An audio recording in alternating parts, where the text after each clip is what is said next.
Hello, hey Boomer listeners. My name is Wendy Green, and this is the 8th episode of Hey Boomer.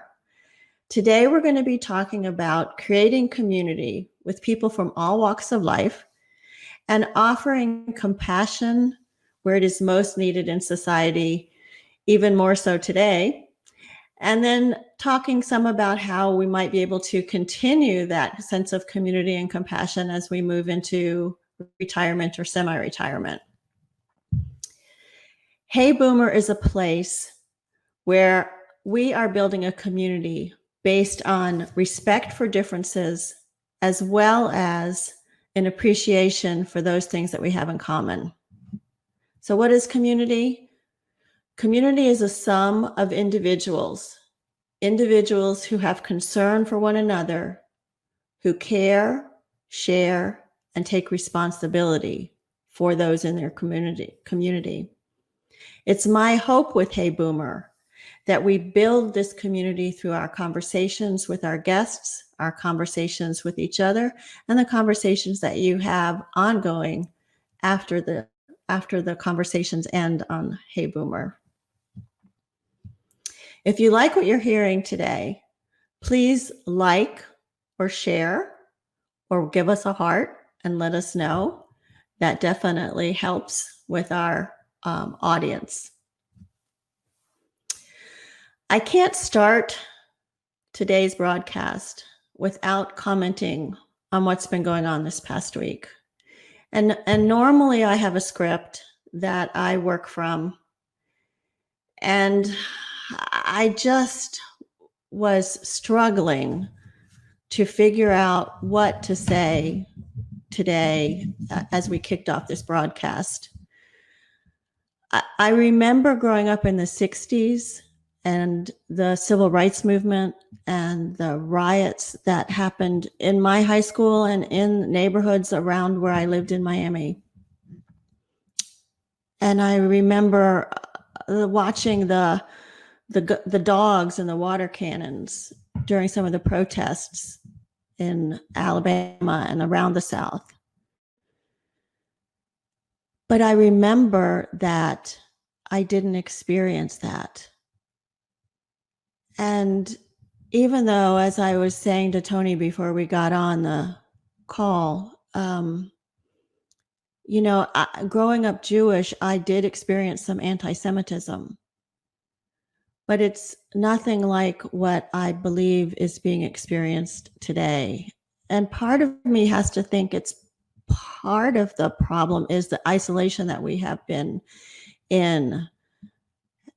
Everybody feeling more that, into themselves, and everybody else outside is dangerous. They're the other. And the more we experience the other, the more fear, the more separation. And like I said when we started, Hey Boomer is about building a community, and a community cares for, shares, and takes responsibility for each other. And this is our time to not stay silent. We all have to have a voice and say what happened in Minneapolis, what's happening with racism and the violence and brutality in the communities around us is not okay. And whether we're white, Black, blue, Latino, Hispanic, LGBT, it doesn't matter. We all have to have a voice, respect our differences, appreciate our similarities, and be involved in the conversation and the caring for our community. Okay. That's all I'm going to say about that. So let me tell you about how Tony and I met. And you may not remember this, Tony. I moved to Greenville back in 2013 and immediately joined the Evening Rotary Club, which is now the Rotary Club of the Reedy River, Greenville. And that club does the annual Duck Derby every year in Falls Park, where we typically have put about 10,000 little rubber ducks down the river as our major fundraiser.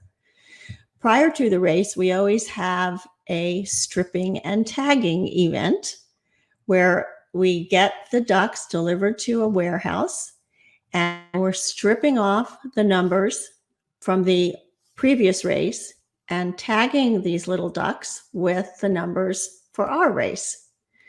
Tony McDade has always helped with the stripping and tagging.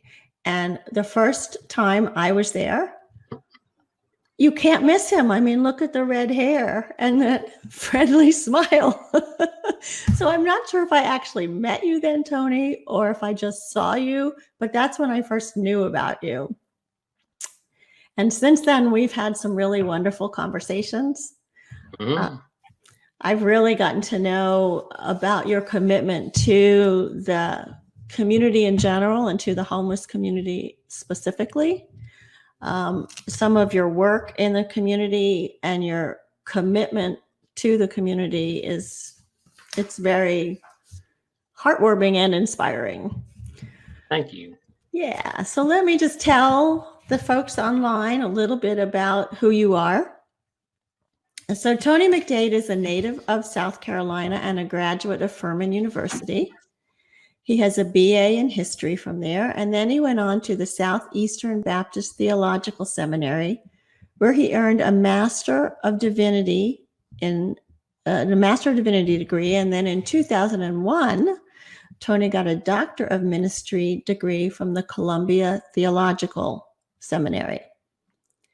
He served 21 years as an administrator and educator in Baptist congregations in the Carolinas, but throughout he felt a calling to focus on ministry with people in poverty. And we're going to talk a little bit more about that as we are in this discussion. Tony serves on the board of the Hollingsworth Fund and on the steering committee of the Greenville Homeless Alliance.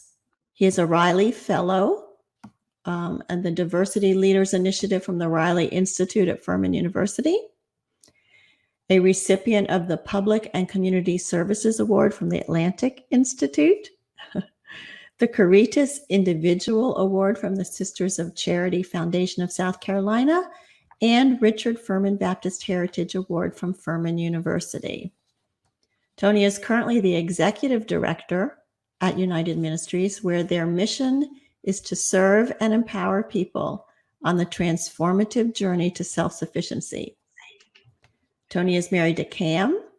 They have 2 children, and he made sure I was going to mention his granddaughter, Ainsley, who is destined to be a Furman graduate one day. Thanks. Absolutely. Thanks, Tony, for joining Hey Boomer.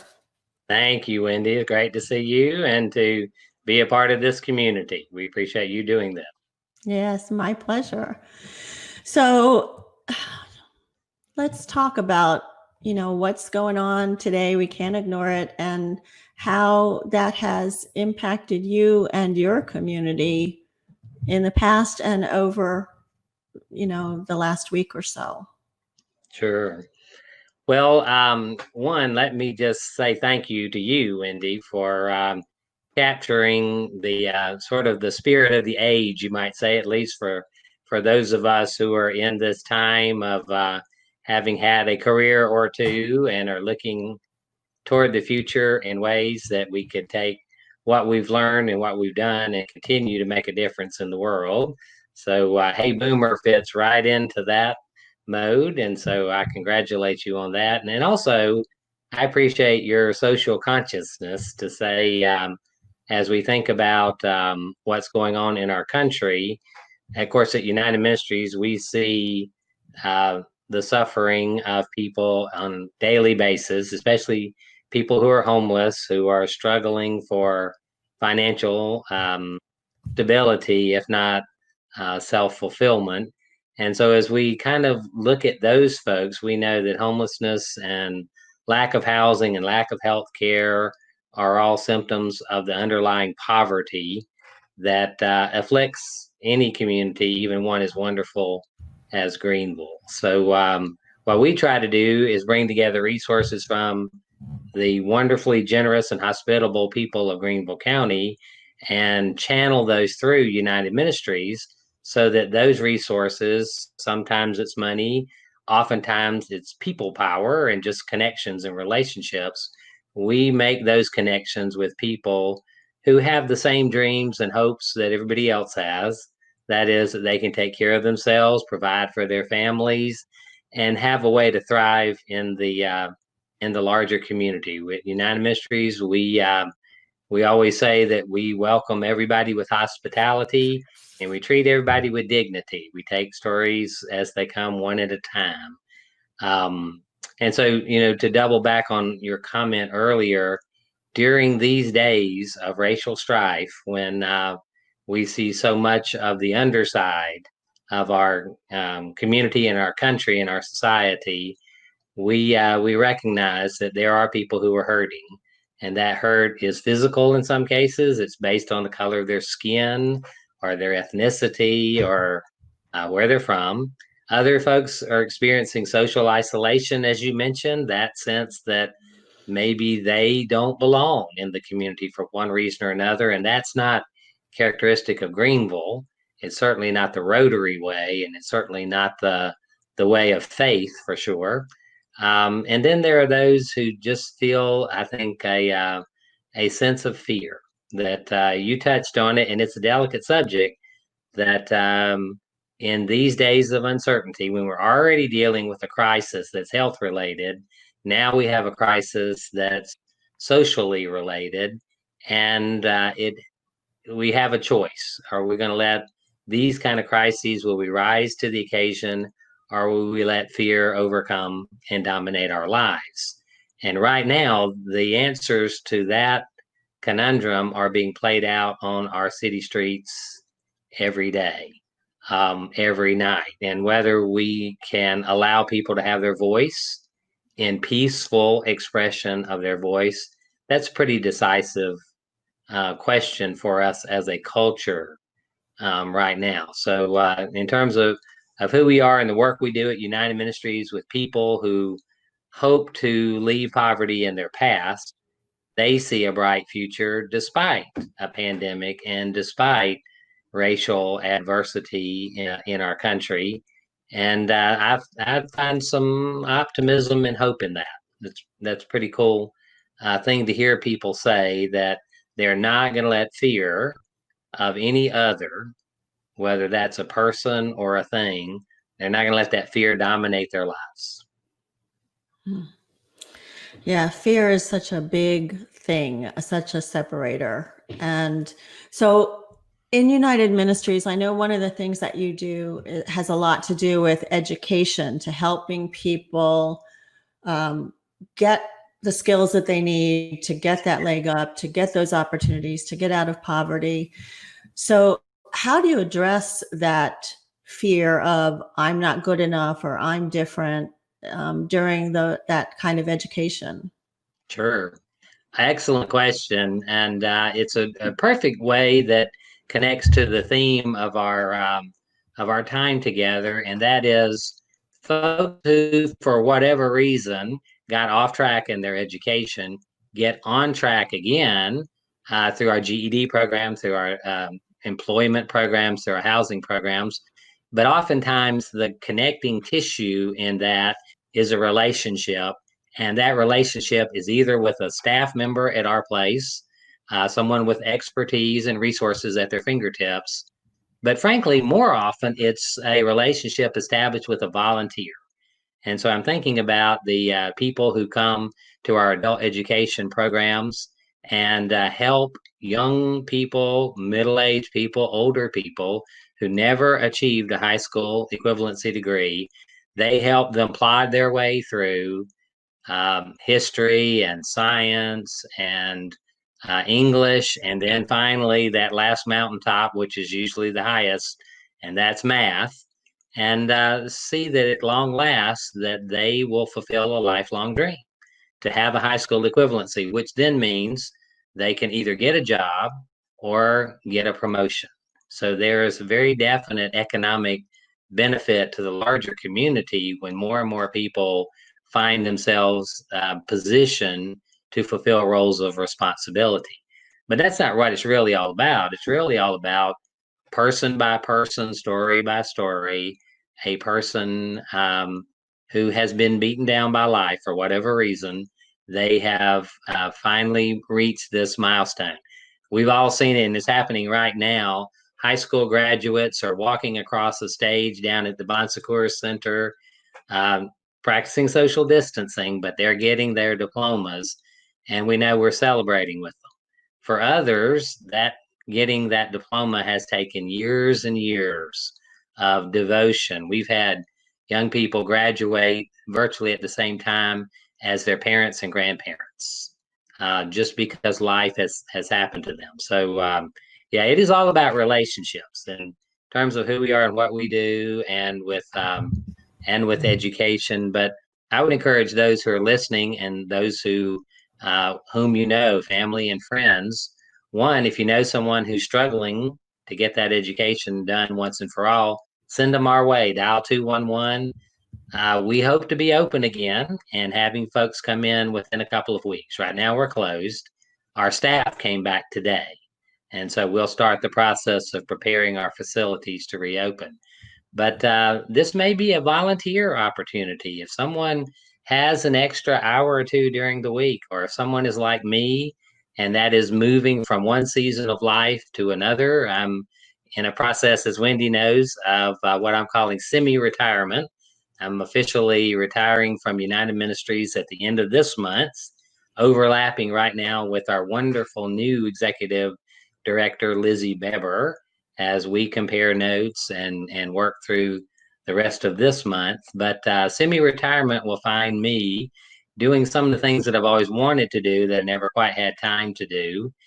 And for your listeners, Wendy, maybe there's somebody out there who says, I'd like to make a difference. And whether I'm retired, semi-retired, or still working, I can devote some hours and some expertise to developing a relationship with an adult student and help him or her finally achieve that summit that is for them seemed unattainable for so long. That is to get a high school diploma. So that's an opportunity that right here in United Ministries that we offer. But it touches on something deeper, I think, in the community, similarly to what our country is facing right now, and that is all of what we do and fulfilling our vocation, as you mentioned earlier, that what we do is not just a job, but it's a calling. And that used to be what people said about ministers and rabbis and priests and others. They were called to what they do.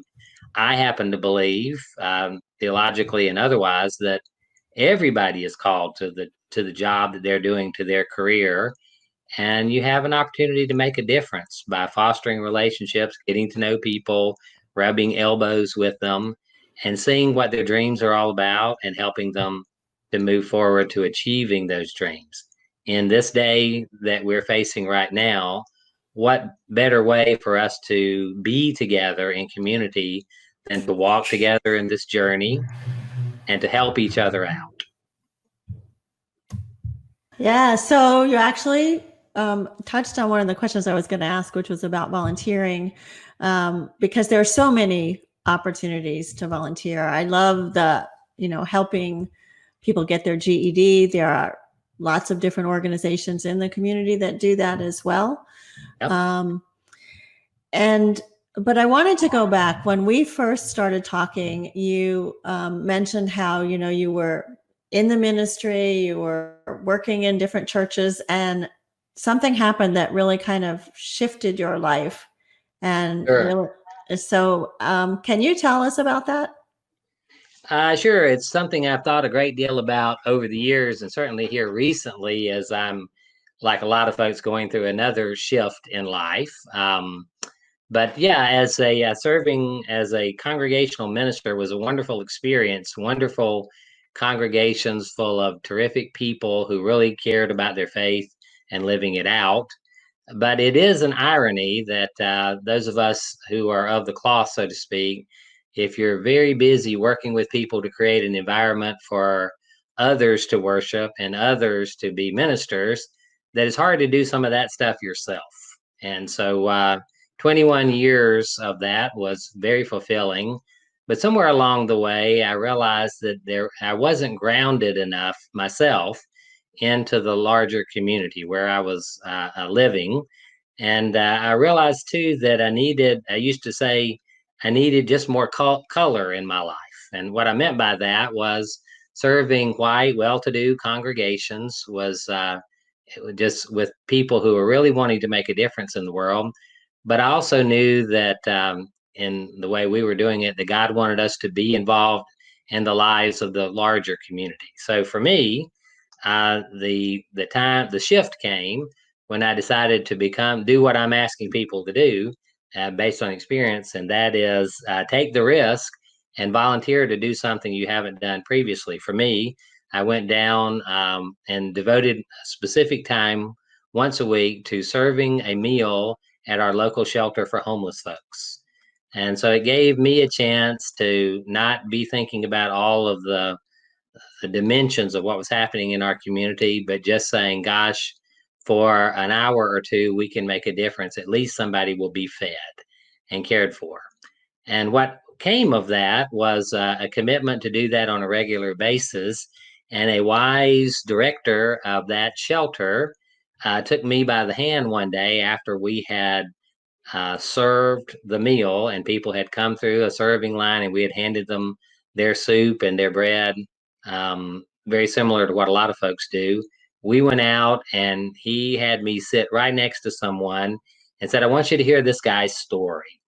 And so that changed my life. Just hearing a person who was struggling with an addiction, struggling with homelessness, struggling with being left out of his family and being isolated from them, you get involved with other people's lives and you realize that maybe, well, a couple of things that makes you realize. One is just how dependent on the grace of God those folks are, and two, how blessed we are to be as privileged as we are. And in our current conversation, if you have a job, if you're not a person of color, if you have some wealth, you realize that there's a certain element of privilege that comes with that, and with that privilege is responsibility.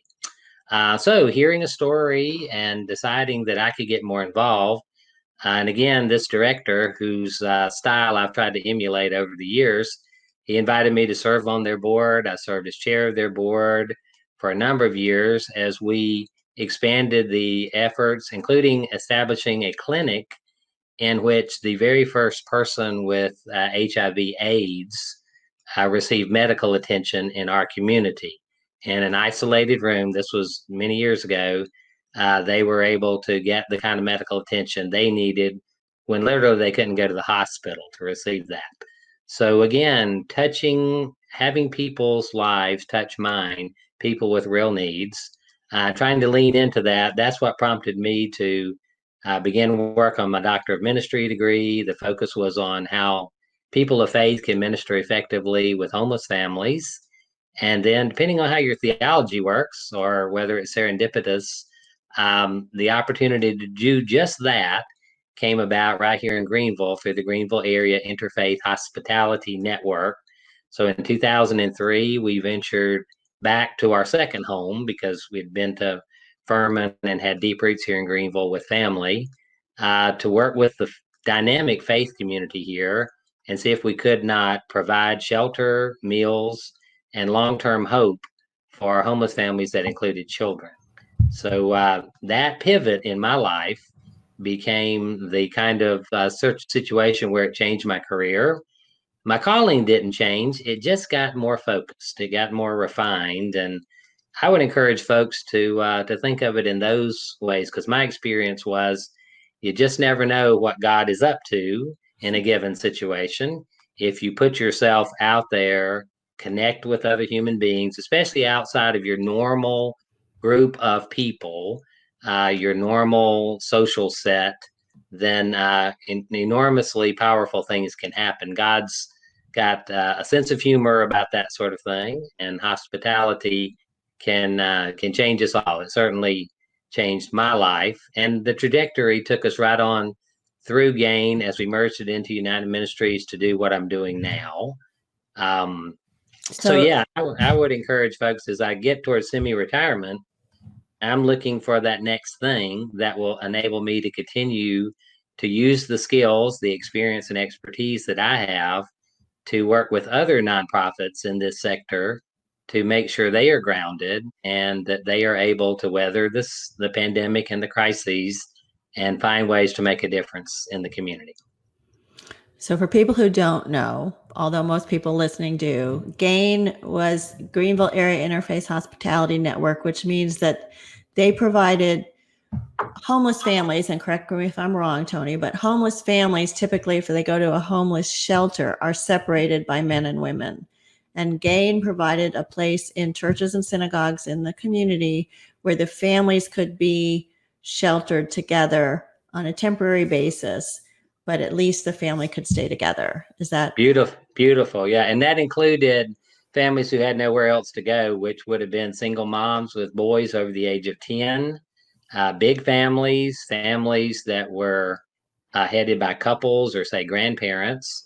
And then one of the fastest growing parts of the homeless populations is single dads with kids. So imagine how challenging it would be to be on the street of Greenville or any other town if you're a single dad with a daughter.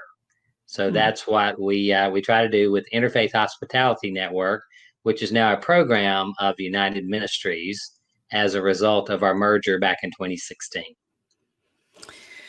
So thanks for all of that. I'm curious though, as you're moving into semi-retirement, um, so in a sense, you went from being an administrator in a lot of the churches that you served to now an administrator in United Ministries. So not as much hands-on as maybe you were initially looking for. I don't know. But as you and Cam both, because Cam just retired also, correct? Yep. So as you and Cam both move into whatever the next phase looks like, and I don't know that retirement is the right word for it. Um, what are your thoughts about getting more hands-on involved in things together, separately? Well, we do some things together, especially through our church at First Baptist. And Cam is also a superb educator. So she's continued to volunteer through Greenville Literacy Association, which is her forte. My next line of service will very likely be with nonprofits that are in a leadership transition. As in good Baptist fashion, as pastors come and go, I've been through three of those and learned a few of the tricks of the trade, and most importantly, when to duck in situations like that. And so there may be some ways that I can help some other agencies turn that time of crisis, so to speak, into a time when they really can uh, benefit, and maybe reinvent themselves to some extent. I know that I'll continue to volunteer. My son works at Triune Mercy Center, and we're very devoted to what happens there. I'll still obviously be supportive of United Ministries. And I'm open, though, as I realized maybe those years ago, to see what God has in heart and mind next, and just trying to be listening to that. And it's the same way that sitting elbow to elbow with a person over lunch and feeling a nudge that said, gosh, things are going to be different, and that's okay. Then that nudge is happening in different ways today that I can still plan out. I'm doing what I'm planning to do, though, is do this on a part-time basis because, like John Muir said, the mountains are calling and I must go. So, being able to hike once more, as I enjoy doing, there's something about just being out in nature that helps Mhm. clear your mind. Um, but that said, it's we're trying to be open to what the next season of life may be. We've tried to enjoy our kids at every age. Now our granddaughter, but we know that we have a way to continue to make a difference in the various contexts of our lives. So we keep searching for what option that may be, and being open to doing something that we've never done before. Well, that sounds exciting. And I think that's important. So you said the end of this month, right? Is when En- you're End of this month, exactly right. So okay. Well, that's going to be a huge change for you and for United Ministries. So, have you given much thought to what like a day without work is going to look like? well, if it's left up to me, that day will find me on the way to some Appalachian Cove, especially in the spring when I can go to some places I've never been before. That's one of my favorite things in the world to do is to see a site that I haven't seen. And so some travel, I think, will be involved. But looping back to something that you said earlier, Wendy, as you brought us our consciousness into what's happening today, if I may, and let me just share with the group something that happened even as Right. last Saturday. Is that Yes. okay? Yeah, please do. Well, yeah, and so I'm appreciative of the folks who recognize that life comes at you fast, as the insurance company said. And so on Saturday, my family was very kind. We were celebrating my birthday together. I won't mention which one, but we were having a great time at McPherson Park playing putt putt downtown, and we heard all. It's about 4:30 or 5, and the sirens were everywhere throughout town. And it turns out that there was a protest going on downtown, and the marchers were proceeding in one direction, and there was some disagreement on Saturday, unlike the peaceful demonstration that took place yesterday, all in support of what is happening in our country in terms of racial awareness and action for social justice for our Black friends. And so while we were having our putt putt game, a friend of mine, Don Oglesby from Homes of Hope, he sent me a text and said that he had seen my name on a sign in New York City. And I assured him that I was very safely ensconced in Greenville, South Carolina, and I didn't know what that was all about. And then he said there's also my name on a sign in LA. And those of you who've been watching all this will have seen that as they're calling for justice for various people, African American people who have been killed by police officers across the country, that one of those persons is an African American transgender man in Florida, in Tallahassee, Florida, who was killed just last week in an encounter with the local police. And whereas this has become all too frequent and just a terrible experience for everybody involved, and certainly the height of injustice and suffering, to see your name involved with it really was one of those striking moments for me. And so I've been mulling that over pretty carefully the last few days in the what if category, so that it became much more personal in that sense. And I've had a few folks who texted me to make sure that that wasn't I, and then I have had some very interesting friend requests on Facebook and Twitter who, for some reason, got this all confused in terms of what my handle might be on those. But somewhere there was a person who I did not know, who has experienced the end of their life due to an encounter with the police. It's a very complicated situation, obviously, but because of the name that was attached to it, it's given me pause to say this might be one of those clues from the cosmos, so to speak, that says you're more involved in this conversation than you thought you were. Take a look at the privilege that you have. Take a look at the responsibility that comes with that. And what can we do to create community, which has been a part of my calling anyway, at least my aspiration? What can we do to make sure that happens right here in Greenville, South Carolina? That people are bonded together, overcoming other barriers, including our race, our religion, our gender, our orientation, whatever it may happen to be. Community is what matters the most, and the quality of that community is something that we're responsible for as individuals and as groups, whether that's a small group or a large group. So I guess it was one of those. It was a sign, you might say, in this case, literally a sign for me to pay more close attention to what's going on, even amidst all of the other cacophony of the world. That this is important, and it is inescapably personal, whether it's your name on a sign or not. This affects all of us, whether regardless of how we perceive of that. So Wendy was very kind. I sent some information. Anyone can Google this for themselves and see what transpired with this individual in Tallahassee. But I was suggesting, and she's been very kind to post on, I think on the Facebook page. On the Facebook page, and I'll share it.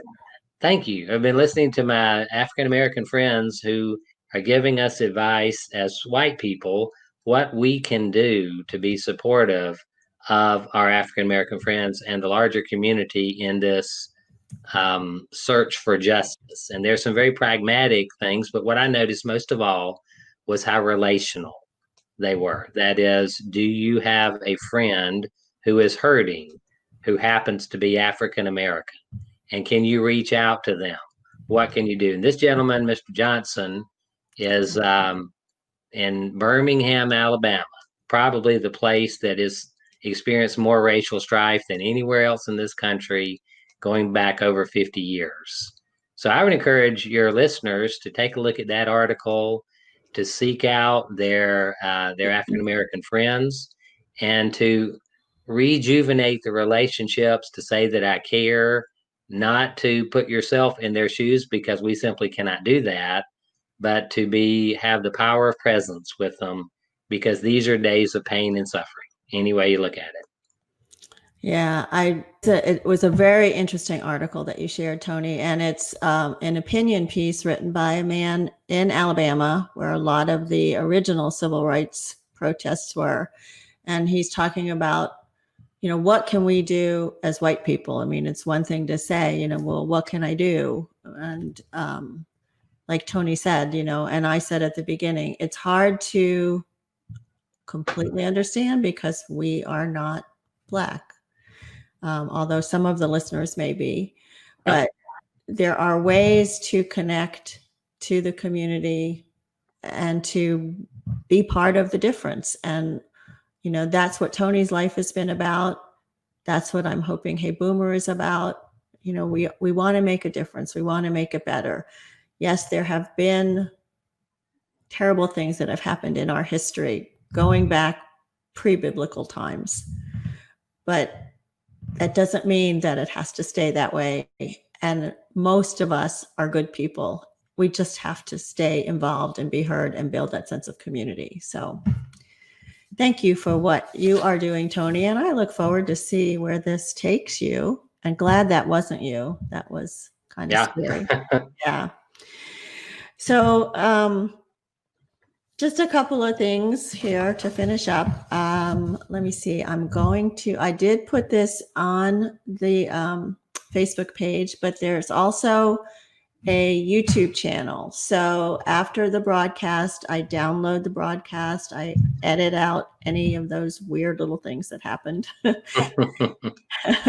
and then post this up to the YouTube channel, which is a great place to share this with your friends who you think might benefit from any of the conversations that we're having, because every video is up there.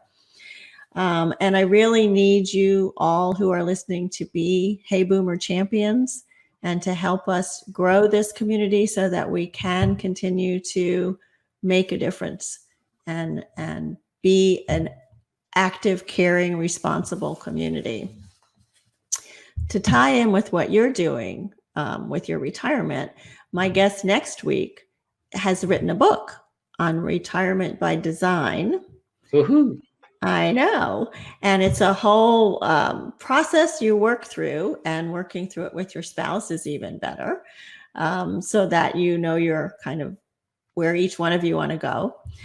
It should be a super interesting conversation. She actually is somebody that I've known since high school. She moved out to California, where she was a practicing attorney for many years. And then she shifted her focus on mentoring, mentoring relationships to guide, support, and transform professional careers from the beginning of their practice through retirement.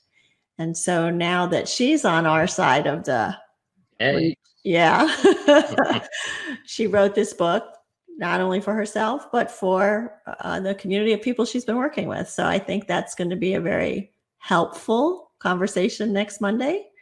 And I look forward to everybody who would like to come and join us on that. Is there anything else that you would like to say, Tony, before we end? Well, just a word of gratitude to you again for having the foresight to see that this is a timely piece for you to do. For there are many of us who are in this boomer generation who are shifting our lifestyle, so to speak, but who are not shifting out of gear. We're not shifting into neutral. We're shifting into another gear. It might be slightly lower. I'm definitely slower, but that doesn't mean we're not moving forward and that the momentum makes a difference in this community. And I would say that too, as well. I know this isn't all about the Rotary specifically, but I'm always amazed at the ingenuity and energy of the Reedy River Club, not only in terms of the Duck Derby, which we've been fortunate to be a part of, but just the way that you kind of wrap your arms collectively around this community and make a difference, whether it's the things you do in health. But I especially appreciate it from an educational standpoint. My daughter teaches third grade at Robert E. Cashin, and she gets those dictionaries that come in. So we see the impact that your club makes, and you, especially Wendy, as a leader in that. So you make a difference, and that's inspiring to those of us who are trying to figure out what's next. But we know it's going to be something good. It is going to be something good because we are exciting, involved people. So I'm just so appreciative to have you have your time, Tony. We all have short stories to share. So let's just keep building this community one conversation at a time. Absolutely. My name is Wendy Green, and this has been Hey Boomer. Thank you.